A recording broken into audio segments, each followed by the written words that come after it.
Perkenalkan, nama saya Cera Octavia Munte dari kelas 2 DP 5. Hari ini saya akan menjelaskan materi tentang perilaku konsumen dan perilaku produsen dalam kegiatan ekonomi.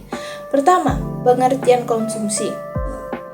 Konsumsi adalah kegiatan menghabiskan nilai guna barang atau jasa, baik secara keseluruhan maupun bertahap, untuk memenuhi kebutuhan hidup. Yang kedua, tujuan konsumsi. 1. Menghabiskan nilai guna barang secara sekaligus. Yang 2. Untuk memenuhi kebutuhan rohani. Yang ketiga, untuk memenuhi kebutuhan jasmani. Yang keempat, mengurangi nilai guna barang maupun jasa secara bertahap. Faktor yang mempengaruhi konsumsi. 1. Faktor dalam diri. Yang pertama, usia. Yang kedua, gaya hidup. Yang ketiga, selera.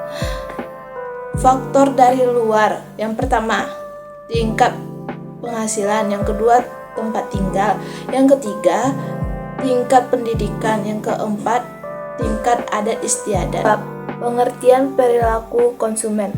Perilaku konsumen adalah studi bagaimana individu, kelompok, dan organisasi memilih, pembeli menempatkan barang, jasa, atau pengalaman untuk memuaskan bagaimana dan kebutuhan mereka.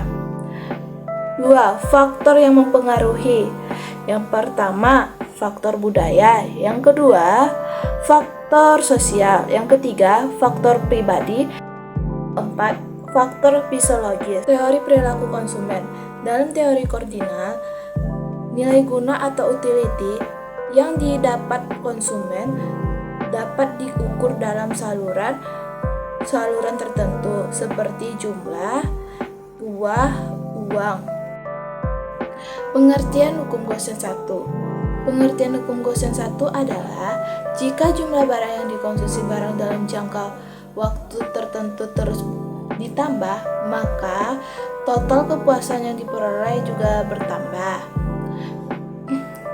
Akan tetapi, kepuasan marginal atau tambahan kepuasan yang diperoleh jika dikonsumsi ditambah dengan atau unit pada titik tertentu akan semakin berkurang, bahkan jika konsumsi terus dilakukan. Pada akhirnya tambahan kepuasan yang diperoleh menjadi negatif dan kepuasan yang semakin berkurang. Total utility merupakan jumlah total utilitas yang didapat oleh konsumen saat mengonsumsi barang maupun jasa. Marginal utility. Marginal utility merupakan utilitas tambahan yang didapat konsumen untuk setiap tambahan maupun jasa yang diperoleh. Hukum Gaussian 2. Hukum Gaussian 2 merupakan penyempurnaan dari hukum Gaussian 1. Karena pada hukum Gaussian 1 dikatakan bahwa setiap manusia akan berusaha memenuhi satu jenis kebutuhan secara terus-menerus. Sedangkan kenyataannya manusia mempunyai beraneka ragam kebutuhan. Sehingga setiap manusia pasti akan memenuhi kebutuhan yang beraneka ragam itu.